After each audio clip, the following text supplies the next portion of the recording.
Welcome to new Arihant classes. आज हम यहाँ पर पंचायती राज सिस्टम को डिस्कस करेंगे। आपके VLW सिलेबस में ये मेंशन किया है पंचायती राज एक्ट। वहाँ पर ये पूरा नहीं क्लियर है कि Jammu and Kashmir Panchayati Raj act है या जनरल में पूछा है पंचायती राज सिस्टम के बारे में पूछेंगे, 73rd अमेंडमेंट के बारे में पूछेंगे, या पंचायती राज सिस्टम में जो एक्ट में आर्टिकल्स एट्सेट्रा है कौन सा पूछेंगे। इसीलिए हमने वो भी डिस्कस किया है, J&K पंचायती राज एक्ट को भी डिस्कस किया है, इसी चैनल पर अपलोड है। और आज हम पंचायती राज सिस्टम, इंडिया का जो पंचायती राज सिस्टम है उसके बारे में डिस्कस करेंगे। ये शॉर्ट वीडियो है, वीडियो को पूरी देखिएगा। स्टार्टिंग करते हैं। स्टार्टिंग कहाँ से? जो पंचायती राज सिस्टम है इसके अंडर कितने आर्टिकल आते हैं? आर्टिकल 243 टू 243 ओ, आर्टिकल 243 से लेके 243 ओ तक आर्टिकल्स आते हैं पंचायती राज सिस्टम में। पंचायती राज सिस्टम क्या है? Direct participation of people at grass root level. Grass root level से भी डायरेक्ट पार्टिसिपेशन होगी। यही पंचायती राज सिस्टम का ऑब्जेक्टिव था कि गांव में भी डायरेक्टली इलेक्टेड रिप्रेजेंटेटिव होंगे जो वहाँ के जो गांव के जो मसले मसाइल हैं उनको अच्छी तरह देखे और उनको पूरा करे। इसीलिए पंचायती राज सिस्टम का एवोल्यूशन हुआ। इसीलिए पंचायती राज, इससे पहले नेशनल प्लानिंग कमीशन था, नेशनल डेवलपमेंट कौंसिल थी। उसके बाद क्या हुआ, कैसे पंचायती राज सिस्टम का एवोल्यूशन हुआ? भलवंत राय मेहता कमेटी सबसे पहले अपॉइंट की गई। भलवंत राय मेहता कमेटी कब अपॉइंट की? जनवरी 1957 में ये कमेटी अपॉइंट की गई।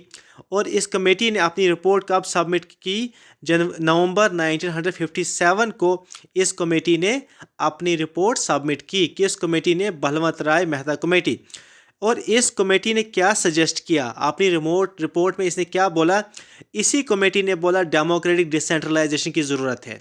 इसी कमेटी ने बोला डेमोक्रेटिक डिसेंट्रलाइजेशन ऑफ पावर की ज़रूरत है। ज़रूरत है कि पावर को गांव तक पहुंचाया जाए, ग्रास रूट लेवल तक पावर को दिया जाए, तब जाके डेवलपमेंट होगी। इसी डेमोक्रेटिक डिसेंट्रलाइजेशन को आज हम क्या कहते हैं? आज पंचायती राज सिस्टम कहते हैं। इस रिपोर्ट को, इस सजेशन को जो नेशनल डेवलपमेंट NDC है, नेशनल डेवलपमेंट कौंसिल ने एक्सेप्ट किया 1958 में। उसके बाद इसने क्या सजेस्ट किया? भलवंत राय मेहता कमेटी में ये सजेस्ट किया कि पंचायती राज सिस्टम को एस्टेब्लिश करना है विद 3 टीयर सिस्टम।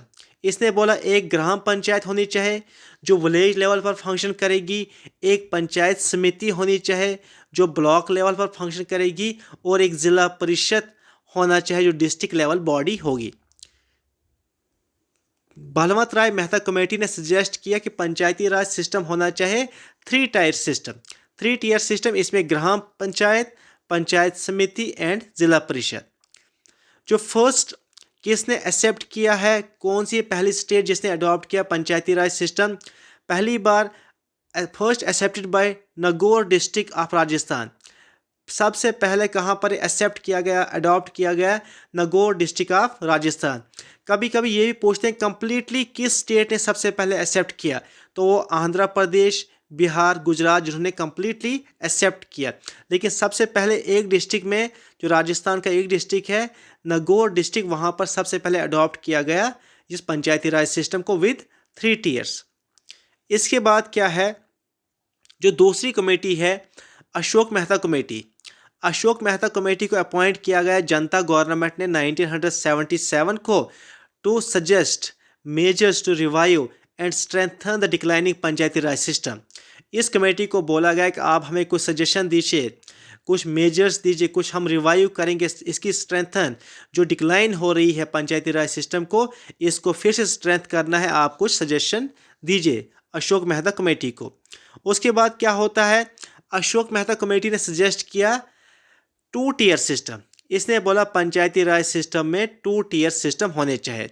एक होना चाहिए मंडल पंचायत जो विलेज लेवल पर काम करेगा, और एक होना चाहिए ज़िला परिषद जो डिस्ट्रिक्ट लेवल पर काम करेगा।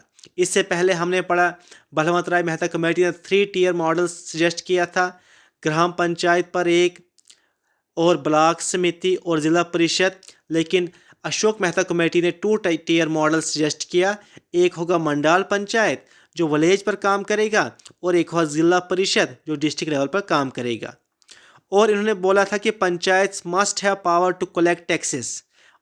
पंचायत को पावर होनी चाहिए कि वो टैक्सेस कलेक्ट करे और अपने खर्चे वहीं से चलाए, टैक्सेस कलेक्ट करके अपना जो बजट है और जो उनके खर्चे होंगे वहीं से वो पूरा करे। उसके बाद उन्होंने रिजर्वेशन की बात भी की थी, SC STs को रिजर्वेशन होनी चाहिए। और ये भी उनकी एक सजेशन थी कि नया पंचायत शुड बी एस्टेब्लिश्ड, नया पंचायत शुड बी एस्टेब्लिश। ये किसकी एक सजेशन थी? अशोक मेहता कमेटी की ये भी एक सजेशन थी। इसके बाद नेक्स्ट क्या है? दूसरी कमेटी है GVK Rao committee. GVK Rao committee को किसने अपॉइंट किया? प्लानिंग कमीशन ने अपॉइंट किया है 1985 में।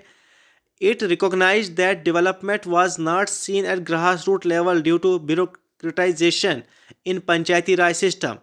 पूछ सकते हैं कि इस कमेटी ने सजेस्ट किया है कि डेवलपमेंट नहीं दिख रही है ग्रास रूट लेवल पर ड्यू टू जो वहाँ पर ब्यूरोक्रेसी है, वहाँ के जो ऑफिसर्स हैं उनकी वजह से पंचायती राज सिस्टम की कोई भी डेवलपमेंट नहीं दिख रही है ग्रास रूट लेवल पर। इन्होंने बोला था पंचायती राज सिस्टम ग्रास विदाउट रूट। ये याद रखिएगा, पूछ सकते हैं किस कमेटी ने बोला था पंचायती राज सिस्टम को grass without root, grass without root. Next क्या है? नेक्स्ट है LM Singhvi committee. LM Singhvi committee, इसको कब अपॉइंट किया था? 1986 में राजीव गांधी गवर्नमेंट ने अपॉइंट किया था LM सिंघवी कमेटी को।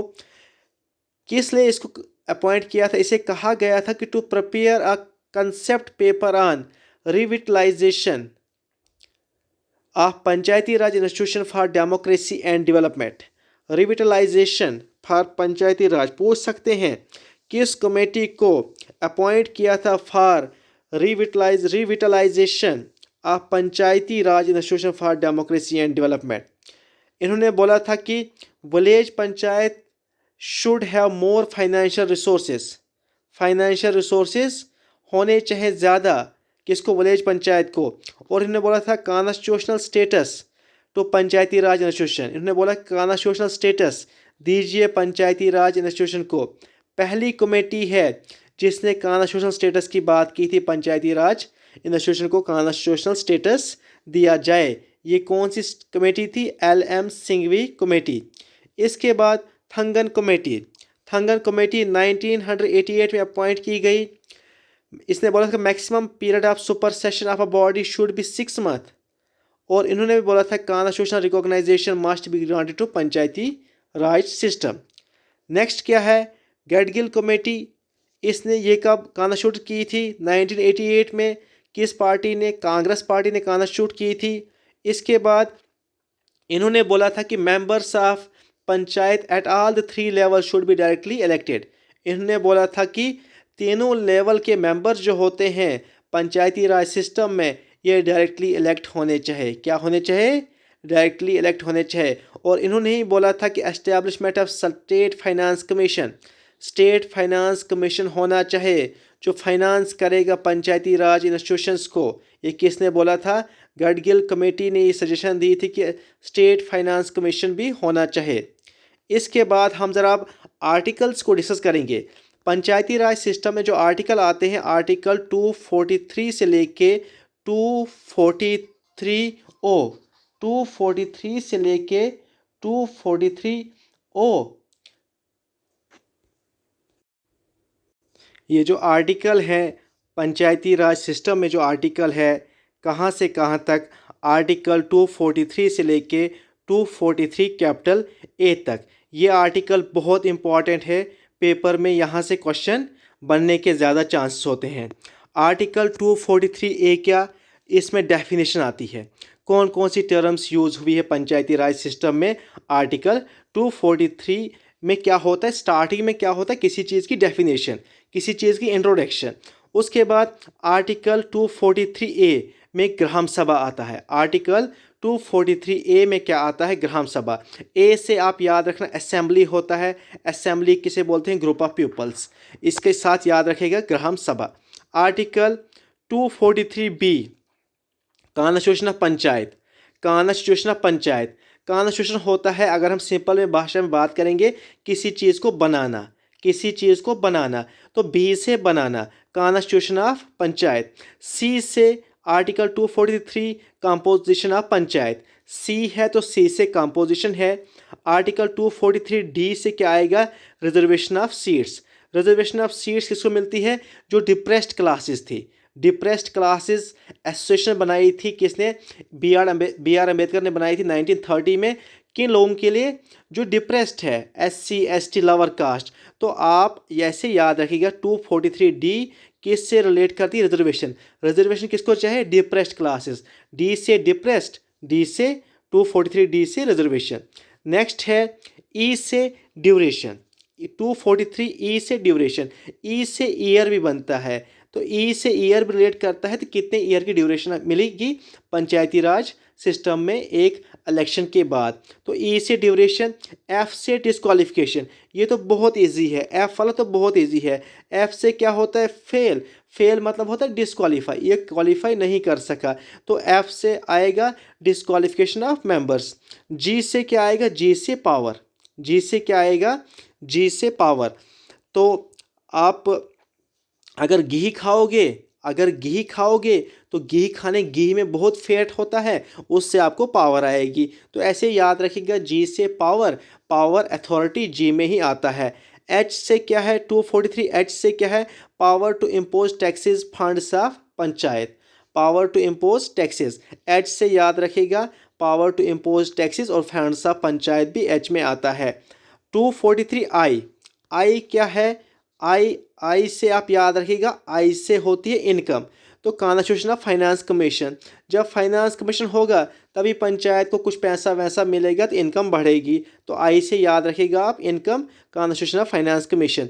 जे से रखिएगा याद, audit of account of panchayat, panchayat के अकाउंट को ऑडिट करना। जे से आप याद रखना, हम बोलते हैं ना, हमने किसी चीज़ का जायज़ा लिया, जायज़ा लिया, वहाँ पर गए हम, वहाँ उसका जायज़ा लिया।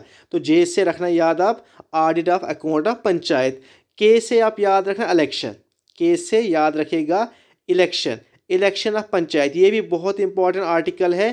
के से क्या? 243 के, इलेक्शन ऑफ पंचायत। 243 एल क्या आता है? Application of union territories, application to union territories, to union territories. उसके बाद एम से क्या आता है? 243 एम पार्ट्स नॉट अप्लाई। कुछ ऐसे पार्ट थे नॉर्थ ईस्टर्न स्टेट जहाँ पर पंचायती राज सिस्टम अप्लाई नहीं होता है, तो वहाँ पर एम से आप रखे याद मिसिंग पार्ट। एम से सीधा याद रखेगा मिसिंग पार्ट, जहाँ पर ये अप्लाई नहीं होता है। 243 एन क्या है? Continuance of law in panchayat. N से मतलब आपने nth नंबर तक जाना है, आपने कंटिन्यू रखना है, कंटिन्यू रखना है, जो भी लॉज इनको कंटिन्यू रखना है। ओ क्या है? Bar to interference by court, court के कुछ ऑर्डर्स। 243 ओ। नेक्स्ट क्या है? कुछ इंपॉर्टेंट पॉइंट है, इनको आप ज़रा याद रखिएगा। उसके बाद ये भी याद रहेगा पंचायती राज सिस्टम को कॉन्स्टिट्यूशनल स्टेटस किस अमेंडमेंट से मिला है? Through 73rd amendment. 73rd amendment 1992 को कॉन्स्टिट्यूशनल स्टेटस मिला है किसको? पंचायती राज अमेंडमेंट को। किस अमेंडमेंट के जरिए? 73rd अमेंडमेंट के जरिए पंचायती राज सिस्टम को कॉन्स्टिट्यूशनल स्टेटस मिला। इससे पहले जिस स्टेट को अपनी वॉलंटरी मर्जी थी पंचायती राज सिस्टम को अप्लाई करता, अडॉप्ट कर, लेकिन अब ये मैंडेटरी है, अब कॉन्स्टिट्यूशनल स्टेटस है, हर स्टेट हर यूटी को ये अडॉप्ट करना ही करना है। इम्पॉर्टेंट पॉइंट से कुछ, जो स्टेट लेजिस्लेचर है is authorised to provision with respect to composition of panchayat, ये स्टेट लेजिस्लेचर को ही पावर है। उसके बाद महात्मा गांधी गेव नॉमनक्लेचर, पहले इसे कहा जाता था रूरल लोकल गवर्नमेंट, लेकिन महात्मा गांधी ने इसे नाम दिया पंचायती राज। ये भी याद रखेगा, महात्मा गांधी ने इसे रूरल लोकल गवर्नमेंट को क्या नाम दिया है? पंचायती राज। ये किसने नाम दिया? महात्मा गांधी ने। उसके बाद ये याद रखेगा, state government took decision to conduct panchayat election, ये स्टेट गवर्नमेंट के पास ही पावर है कि वो डिसीजन ले कब उसने पंचायत में इलेक्शन करने हैं। इसके लिए स्टेट इलेक्शन कमीशन भी होता है जो इलेक्शन करवाता है पंचायत में। नेक्स्ट क्या है?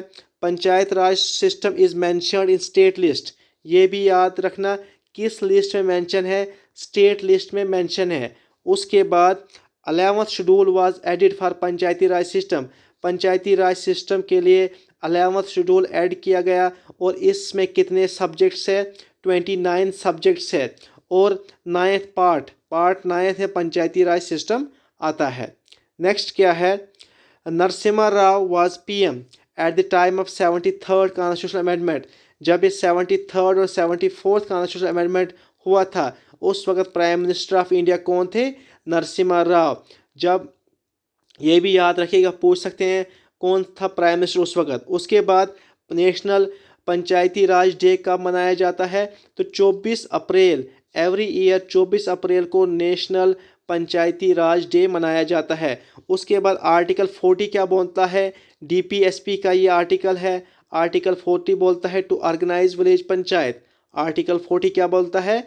To organise village panchayat. बहुत बार पेपर में पूछा है कौन सा आर्टिकल बोलता है to organise village panchayat? Article 40 बोलता है। उसके बाद क्या होता है? आर्किटेक्ट ऑफ पंचायती राज किसे कहा जाता है? तो BR मेहता, बलवंत राय मेहता को कहा जाता है। यही पहली कमेटी थी ना जिसने ये रेकमेंड किया, जिसने सजेशन दी थी कि 3 टायर सिस्टम, और इसी को बाद में अडॉप्ट किया गया था गवर्नमेंट के ज़रिए। तो इसी की सजेशन को इम्प्लीमेंट किया गया था। तो BR मेहता, बलवंत राय मेहता को कहा जाता है architect of Panchayati Raj in India. उसके बाद first state to adopt Panchayati Raj system तो राजस्थान हमें पता ही है, but after 73rd amendment first state to adopt Panchayati Raj system is Madhya Pradesh. ये याद रखिएगा, ये कंफ्यूज करने वाला है। पहली स्टेट अगर सीधा होगा, पहली स्टेट जिसने पंचायती राज सिस्टम को अडॉप्ट किया है राजस्थान, सेकंड है आंध्र प्रदेश। लेकिन अगर ये पूछेंगे after 73rd amendment who was the first state of India to adopt Panchayati Raj system, तो कौन है? मध्य प्रदेश। उसके बाद thank you so much. Channel को सब्सक्राइब कीजिए और बेल आइकन भी प्रेस कीजिए।